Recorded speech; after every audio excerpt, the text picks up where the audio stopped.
চীনের বিদেশমন্ত্রীর সঙ্গে কথা অজিত দোভালের। সংঘর্ষ বিরতিতে যাওয়ার ভারতের প্রশংসা চীনের। চীনের বিদেশমন্ত্রীর সঙ্গে কথা অজিত দোভালের। সংঘর্ষ বিরতিতে যাওয়ায় ভারতের প্রশংসা চীনের। ভারতের প্রশংসা করছে চীন, আর অন্যদিকে চীনের বেস্ট ফ্রেন্ড, চীনের প্রিয় বন্ধু পাকিস্তান কি করছে? সে সমঝোতা লঙ্ঘন করছে, সংঘর্ষ বিরতি লঙ্ঘন করছে বারবার।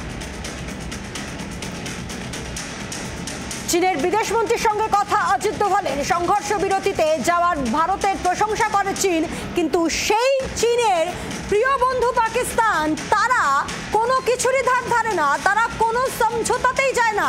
কিন্তু তারা বলে তারা সমঝোতা করবে, কিন্তু বলেও তারা আবারও কিছুক্ষণের মধ্যেই গিরগিটের মতো রং বদলায়, বিশ্বাসঘাতকতা করে, তারা কাপুরুষের মতো আচরণ করে। আজ আবারও তারা প্রমাণ করলো তাদের রক্তে বেইমানি। তাই সমঝোতা হওয়ার 3 ঘন্টার মধ্যে আবারও সংঘর্ষ বিরতি চুক্তি লঙ্ঘন করলো পাকিস্তান। একের পর এক গুলি জম্মু, শ্রীনগর থেকে শুরু করে বিভিন্ন জায়গায় সীমান্তবর্তী এলাকায় আবারও তারা গোলাগুলি শুরু করে দিল। তার জবাব ভারতেরও।